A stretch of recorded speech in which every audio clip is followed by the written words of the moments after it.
Welcome to Indus Special. I'm Ejaz Haider. When the Berlin Wall fell in 1989, there was much hope and rejoicing. The demise of the Soviet Union became the symbol of universal triumph of liberal capitalism. Democracy seemed assured, free markets and human rights would spread around the world and lift billions from poverty and oppression. History had ended, thought Francis Fukuyama. In some ways, the euphoria was right. We do live in a vast global market, but it's a strange, dichotomous world, a world more interconnected and prosperous than at any other time in human history, and yet a world where security concerns have made the states put up tremendous barriers to the movement of people. It is also a world where prosperity has increased tremendously for some while keeping majorities on the margin. A world that is witnessing, to quote the title of Pankaj Mishra's book, the age of anger. Violence has increased, democracies have returned, strongmen riding the high tide of majoritarian resentment, what Nietzsche described as a whole tremulous realm of subterranean revenge, inexhaustible and insatiable in outbursts. As Mishra wrote in The Guardian, the bestseller Freakonomics is a perfect text of our time in its belief that incentives are the cornerstone of modern life and the key to solving just about any riddle. From this view, the current crisis is an eruption of the irrational, and confusion, bewilderment are widespread among political, business, and media elites. The ordinarily stolid economist has lately lurched from dubious indignation over post-truth politics to the Rip Van Winkleish declaration of the new nationalism. Many other mainstream periodicals now read like parodies of New Left Review as they attend belatedly to the failings of global capitalism. Most egregiously, its failure to fulfill its own promise of general prosperity. In place of the rational Homo economicus, we have the Homo sapiens with his primeval instincts intact. A lot of violence is being generated by individuals like the white supremacists in the US, the UK, New Zealand, or non-state actors like ISIS, as we just witnessed tragically in Sri Lanka. But state-sponsored violence is equally on the rise. Buddhist monks in Myanmar, civil wars and state repression in the Middle East and elsewhere, violence against minorities in India, which incidentally is currently going through its very large and complex electoral exercise. All of this is happening alongside fantastic and smart improvements in digital technology, which does a lot of good, but is also pressed in the service of evil and helps spread it far and wide. To discuss these seemingly contradictory trends, the paradox we face today, from global terrorism to interstate rivalries to democracy's majoritarian coercion, we have with us Mr. Rajiv Desai, who's a writer based in Delhi. We also have Michael Arnold, who's an analyst at TRT World. Let me kick off with Mr. Desai. Mr. Desai, one of the, as I said, with the fall of the Berlin Wall, there's a lot of hope. And from some of the writings that I've seen penned by you, there's always this sense that neoliberalism is now going to rule the roost. This is the ideology which is going to take us forward, whether socio-politically or economically. But now we see a crisis. How would you explain that crisis? Well, I think the two can coexist. I think that development or economic growth can take place in a very divisive manner, as in fact it did in the 90s. When we cheered for global capitalism, what we didn't realize that along with it came a whole host of inequitable trends, fewer and fewer people controlling more and more of the wealth and so forth. And then you had this in response, and the economy also started to falter and jobs started to become scarce, as a result of which populism became a trend in politics, as you've seen in the United States, before that now in India. So people are now asking for support and votes in the name of divisions, economic divisions, religious divisions, cultural divisions, and so forth. We're seeing that in India, where, for example, the current election is underway, but the government, the ruling party is asking for votes in the name of Hindu religion. That doesn't help at all, especially when you're finding that especially in places like the South Kerala, where these little ISIS cells are creeping up, and there's a general liberal Indian thing that we have a huge Muslim population, and they're all loyal citizens of India, and there's no need for ISIS there's no place for ISIS to operate in India. But that ain't necessarily true, because we've seen in Kerala, for example, there are reports of cells, sleeper cells in Tamil Nadu, and they're all linked up to what's happened recently in Sri Lanka. And I think that by and large, the authorities, whether it's the government in Sri Lanka or whether it's the government in India, while they may be aware of it in an intelligence sense of the word, they absolutely have no clue what to do. This is the problem. They've never dealt with this. And this ISIS, the Islamic State groups coming into India poses a huge dilemma for whatever the next Indian government that comes into power. Okay, so let's try and pass this. Of course, come to what is described as global terrorism, and you just mentioned ISIS, and of course the cells in Kerala, as you said. And yes, the Sri Lankan sources say that one of the masterminds was actually in South India. He was probably got his training there, or he trained people there, whatever might be the case. But let's first go back to democracy itself. Now, one of the baseline exercises is, of course, to cast vote. But that's a baseline exercise for democracy. Democracy, in terms of its inclusion, or in terms of its liberalism, or in terms of its constitutionalism, is an exercise which has to be much more than just simply getting votes, especially in a first-past-the-post system where 51% majority vote means you won, 49% who haven't voted for you doesn't really count much. So that is where the idea of divisiveness, the idea of othering on the basis of language or ethnicity or religion or sectarianism, call it what you will, is something which is happening alongside digital interconnectedness. Now, this is as paradoxical as it can get. And you have agreed with me that these trends, they travel side by side. And yet, at some point, some of this needs to be resolved. How would it be resolved? I believe that the first thing that we have to agree to, perhaps, is that the neoliberal ideology, which we thought was the answer to all our problems, hasn't really delivered. Would that be a good starting point? Neoliberal, which is the favorite of the people on the left in India, to define essentially globalization and liberalization and privatization. But the fact of the matter is that liberalization was not complete. It was merely tinkering with economic controls and economic opportunities. It did very little to provide opportunities to different groups of people, including the less, shall we say, the more marginalized groups and so forth. So the entire liberal thrust that we saw in the 90s, here as well as in the US and everywhere, it went into some sort of a cyclical decline, that people began to distrust multinational companies, people began to distrust big business, people began to distrust private enterprise. Though Mr. Trump, for example, in the US, represents the epitome of all private enterprise and so forth, he still rakes it in with populist cries against the corporate world. He still, his whole idea of democracy is merely getting elected and then denying everybody else rights to do anything. It's the same thing in India, and I think in coming back to the latest incident in Sri Lanka, I think the same things happened in Sri Lanka, where the othering is so complete and so total, and it's been for so long, that I'm not at all surprised that something like this happened.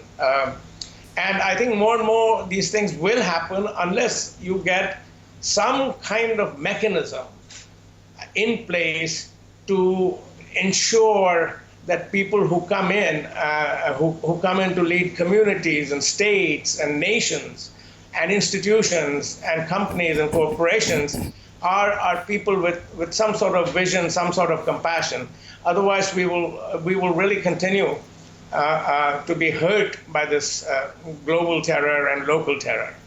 Okay, I will come back to what we are seeing in India, but Michael Arnold, how do you make sense of this paradoxical and rather dichotomous world that we seem to be witnessing nowadays? Well, yeah, I think it's a good point to bring up that there seems to be some paradox in it. I think, as your other guest has identified, the sort of promises of neoliberalism or the promises of liberalization did not reach everybody they perhaps designed to. However, I think it's important to point out here that there may be something inherent within that liberalized system itself that makes it unable to actually reach those that perhaps that it on the outward surface says that it wishes to reach. And I think this is something that needs to be really, really deeply examined. Why, as you yourself has mentioned in the introduction and the other guests have mentioned, why in a world where we do have more prosperity than ever before, really we have more interconnectedness, at least digitally, than ever before, we have more security in many ways than ever before as well. Why then are we seeing, the rise of the far right in Western countries? We see it now, coming out in violence, attacks against synagogues, attacks against black churches, attacks against mosques. We continue to see, the rise of non-state violence in other parts of the world. So these are, I think, very deep and fundamental questions that we need to be asking of why has this system that had all of these promises, why has it failed? And I don't think the answer is as simple as sort of saying, well, it actually just hasn't been fully implemented. I would make the argument that there are inherent flaws within that global system that either deliberately or undeliberately leave certain segments out, and those people will never be brought in because of their positions, because of their beliefs, because of the worldviews that they hold, that the neoliberal world is actually incapable of incorporating them. Well, so there was, of course, classical liberalism on the one hand and socialism on the other. But it seems to me that over the years, and especially in the last 2.5 to 3 decades, that it has moved closer to classical liberalism rather than staying true to its own roots, where it sort of included the practices from the development's socialism side, and also the free market practices of classical liberalism. Would you agree with that sort of broad sense of today's neoliberalism? No, I think that's a fair assessment in many ways. However, it's very clear that beyond the market of it, right, beyond the economics of it, there are certain things that, whether we can attribute that to neoliberal economics specifically, or just sort of the liberal system which undergirds it ideologically, there are very clear examples of elements within the world, within liberal countries itself, that it seems unable to account for and to incorporate, and unable to actually unable to tolerate, despite sort of the sort of, and this is again one of those antinomies that we see, is this contradiction between liberalism and its professed ability to tolerate difference. But in reality, it's when that difference actually challenges liberal ideas itself, it becomes very difficult. And so we find ourselves in this sort of contradictory situation, and unable to sort of move forward beyond that. So beyond the economics, I think that's somewhere that we have to look as well.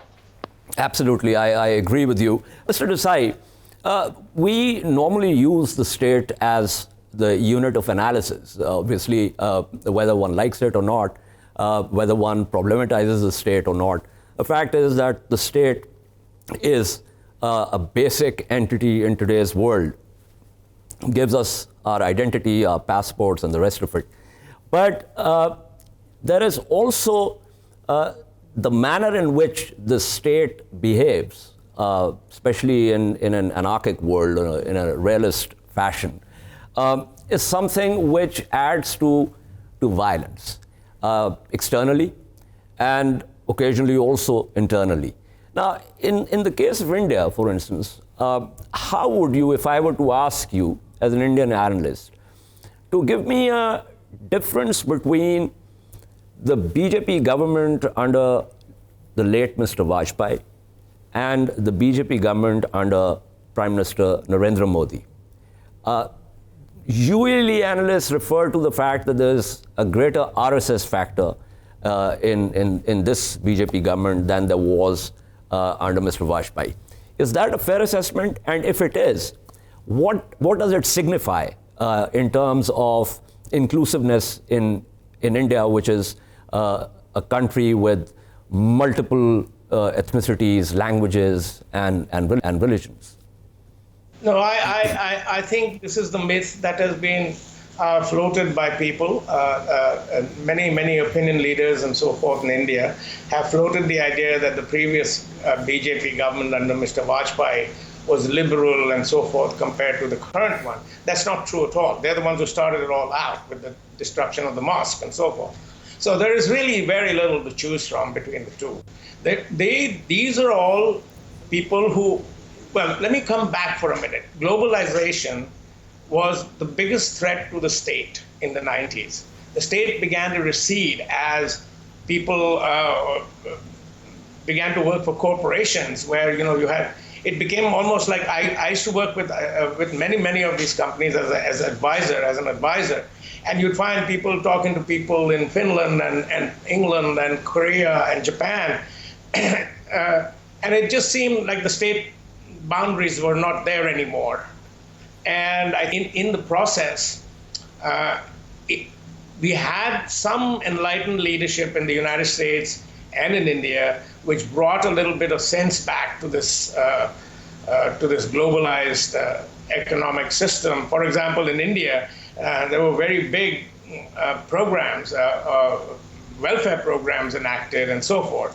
But now the current lot in India, in the United States, they've all come on the assumption that welfare is a bad thing, and and especially welfare refers to giving doles, state doles, to different kinds of people, not our kind of people. In India, it generally means minorities. In America, the same, and so forth.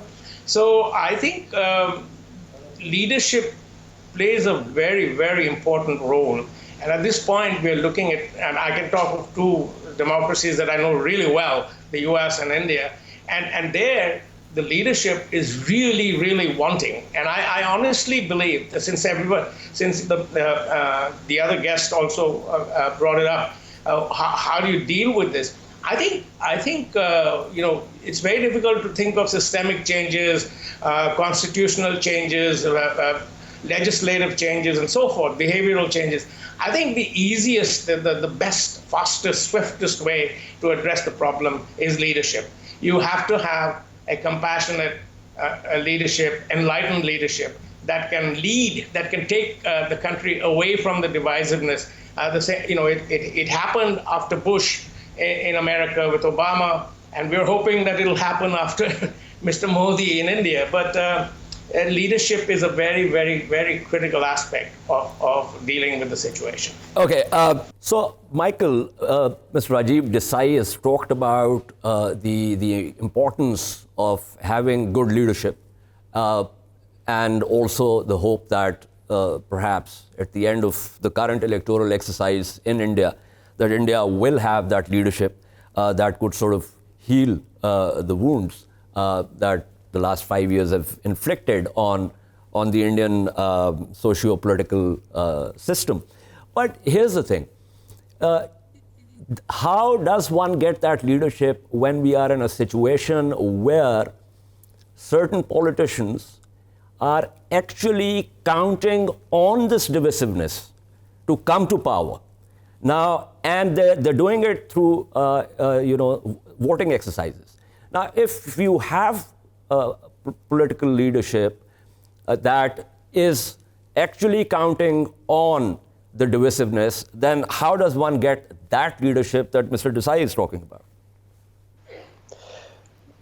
Yeah, I think it's very difficult, and I think the principle is correct in many ways. If you have not just good leadership, but leadership, as Mr. Desai said, that has compassion, that has wisdom, this will go a long way. But you bring up a good point to say how do you achieve that in the current political environment, and perhaps and this is a difficult conversation to have. Perhaps this is one of the sort of underlying flaws that can emerge with electoral politics, especially in today's day and age with mass digital connectiveness, fake news, misinformation that spreads very rapidly, and the ability of those who seek to use these types of divisions, which play on very sort of, inherent human emotions, plays on fears, these types of things, they may have the upper hand in this because those divisions are at the end of the day not that difficult to bring out. And if you have politicians who skillfully employ the ability to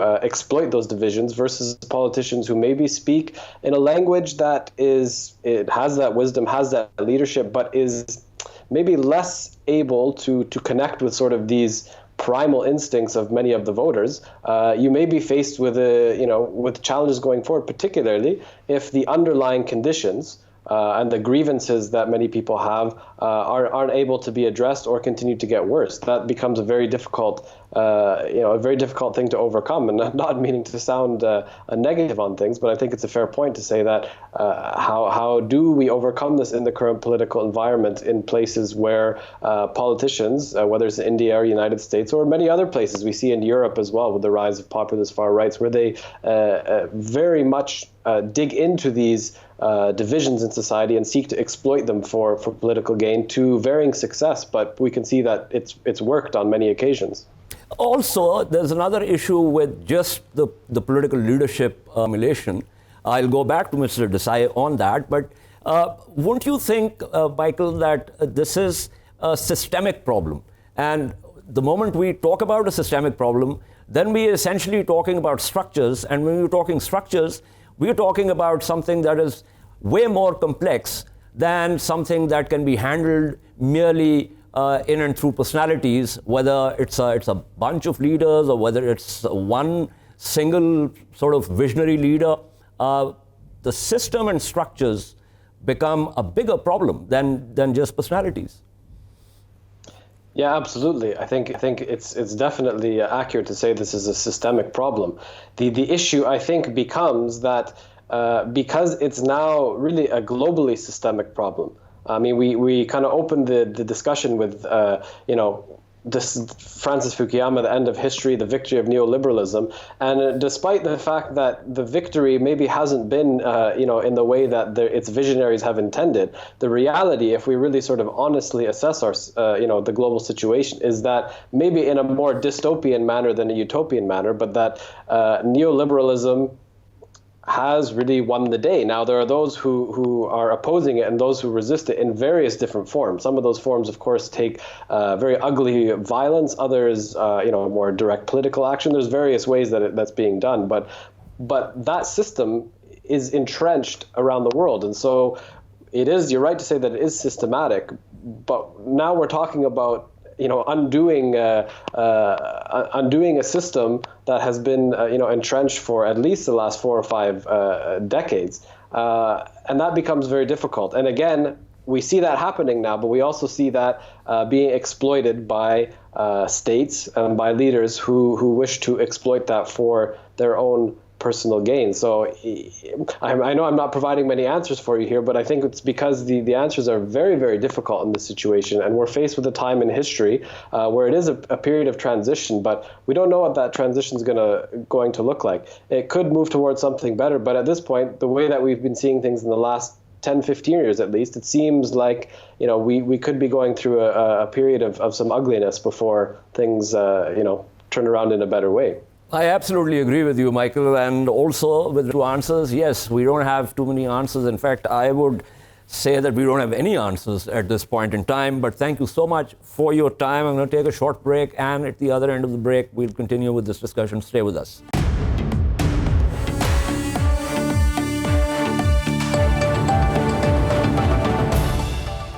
Welcome back to Indus Special. Mr. Desai, you talked about the passionate and compassionate leadership. But then we we looked at the problem and we said it involves structures and it involves a systemic problem. And therefore, perhaps it's not just about the personalities.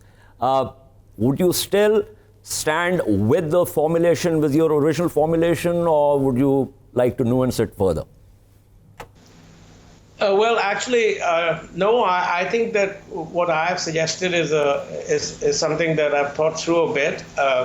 If you take a look at what happened in the United States after Iraq, it just appeared as though Mr. Bush and his neocons were now beginning to talk about empire and stuff like that. And it just seemed like a lost cause, and a lot of people were wringing their hands, much as we are today. And then came along Mr. Obama running a wonderful campaign and triumphed in a big way. So I think the deal is this: just as we trust the market, and I trust the market more. All the economic faults are mostly have to do with market failures, but where markets work, they work really well, as in the IT sector, for example. So the trust in the market is a trust in the choice of the people. Democracy is the same. A trust in democracy is a trust in the choice of the people. And I think it's only by appealing to the people, and I think that's where you can begin to even conceive of changing things, by again trying to reach out to the moderate, well-meaning, civilized, thoughtful people, of whom there are plenty in every country. Reach out to them, and they will back you, they will support you, and they will provide you with the leader of the moment. It's almost a given. You study history, you look at there, and cometh the time, cometh the leader, and underneath it all is a basic trust in the people. One of the problems that I find today, for example, in India and before that in the US as well, is that people are willing to, badmouth the entire setup and the people. What kind of people are they who voted guys like Trump and others in? Well, it's just a bunch of them, not all of them. There's a lot of them who you didn't reach out to, and I think people can reach out. Okay, but Mr. Desai, but 1 second. Yeah, you shouldn't throw the baby out with the bathwater. No one is suggesting that, and I don't think that it makes much sense to bring in everything into the problem. But what I'm saying is that you talked about Bush and neocons giving way to Barack Obama, but with Trump in the driver's seat, there are a number of analysts who are actually looking back at the Obama years and saying, well, a lot of this has to do with the Obama years. So that's one issue. The other issue obviously is that it's not just about the markets. I mean, that's a good example, works in the case of markets, but in terms of electoral choices, I think it's not a terribly good example, because what we have seen is that it's not just about utility maximization, and it's not about being rational choice actors. What we've seen is a lot of anger and violence and a sense of revenge. So I think we need to sort of try and find a different kind of example when we're talking about political choices made by people. Well, I'm yet to identify anywhere in the world an architect of utopia. I just don't know. I think we have to make do with. No, I don't think we're talking about utopias, but we're definitely talking about a situation which is going from bad to worse. But thank you so much, Mr. Rajiv Desai, for being on the program and giving us your insights. I'm also joined by Dr. Chris Galloway, who's a communication expert based in New Zealand, and Chathuri Dissanayake, who is a journalist in Sri Lanka. Let me begin with Chathuri. Chathuri, we were talking about the issue of othering, the sort of divisive fault lines that we see now in societies and states along ethnic, linguistic, and Sri Lanka has seen all of it tragically in the past, both in terms of the LTTE, also in terms of Sinhala violence, and now ISIS coming into play for something that did not even happen in Sri Lanka. So we are now, because of this global interconnectedness, which is generally considered to be a good thing, we also have the evil now interconnected and avenging itself. So what is your sense of how Sri Lanka will deal with this tragedy? I think it all has to do with how informed our people are.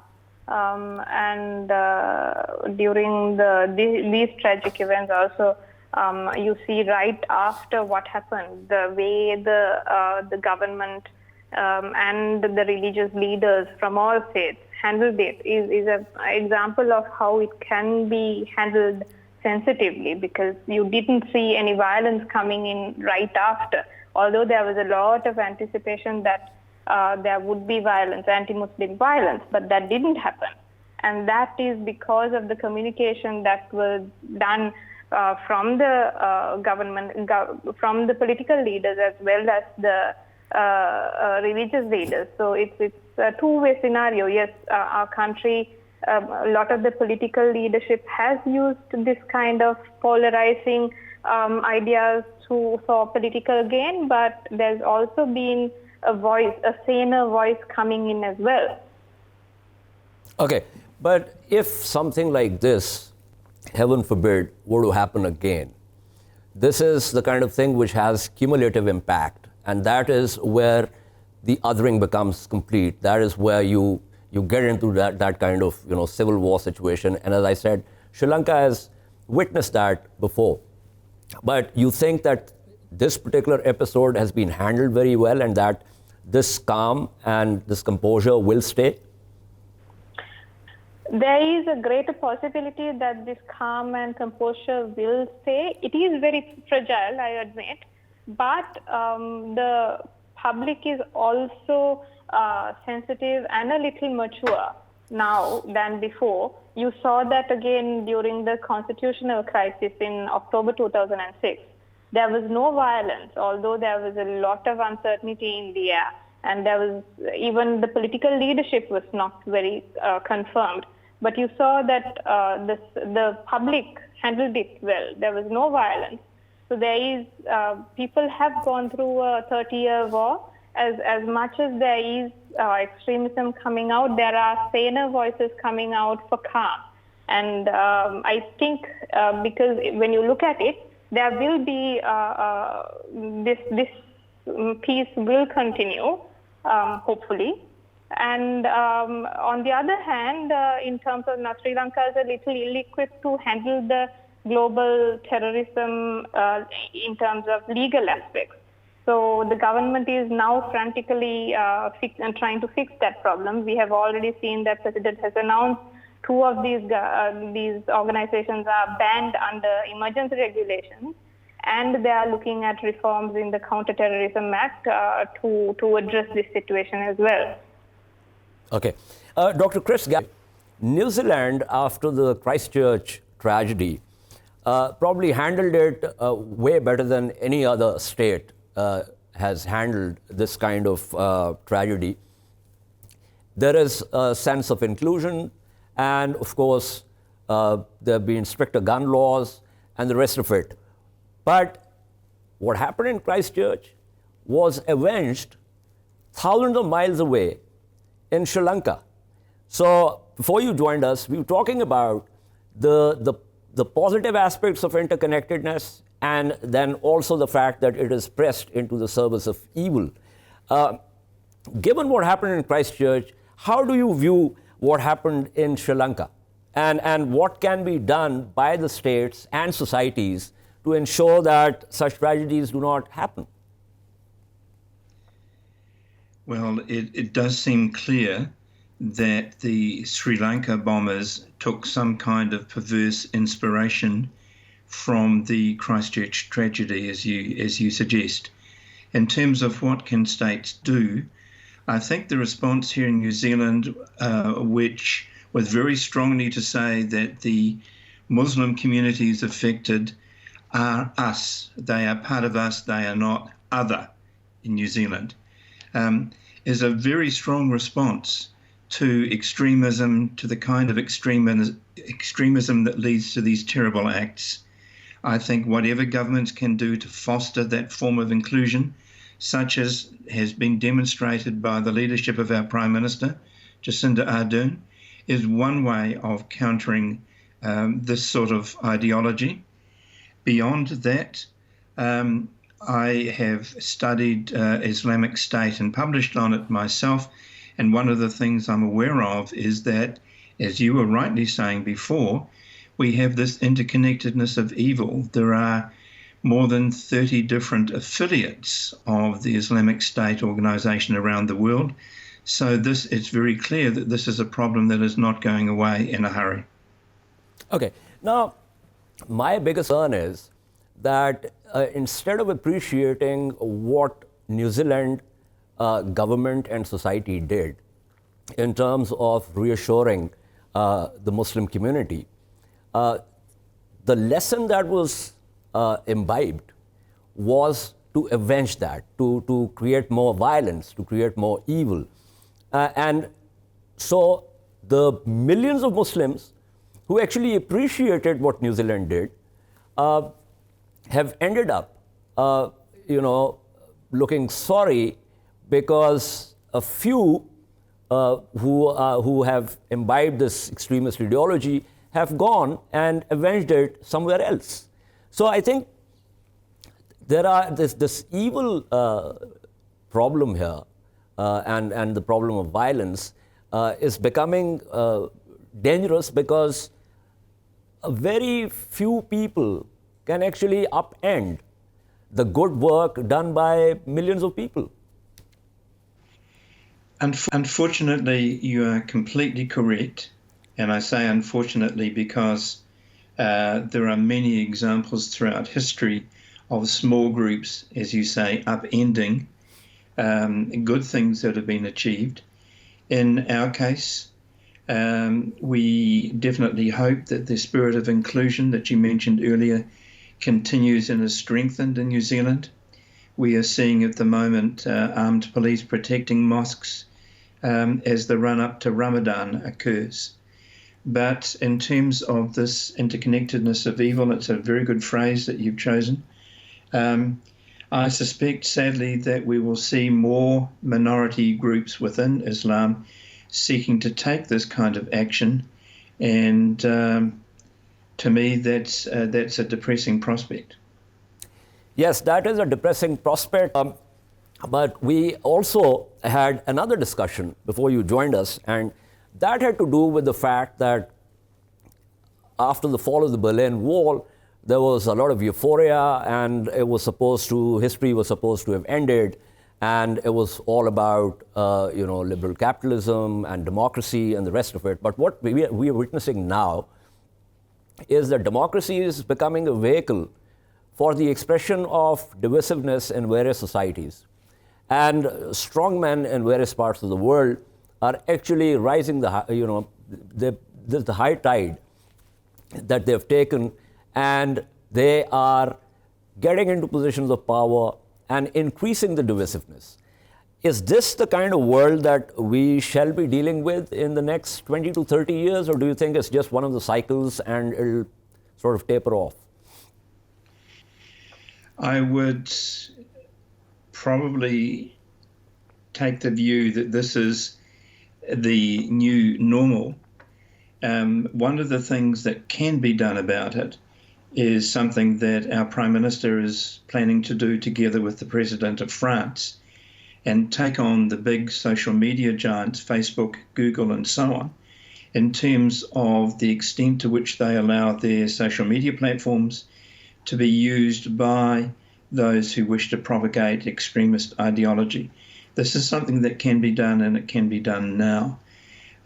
Were the current situation to be extended out into the future, as you suggest, might happen, it could be, I guess it's pretty hard to predict, but right now I think there are steps that can and should be taken, such as in the social media area, and as you mentioned before, gun law reforms and so on. Okay. Thank you so much, Dr. Chris Galloway. Thank you also, Chathuri Dissanayake. We wish Sri Lanka the best with moving forward after this tragedy.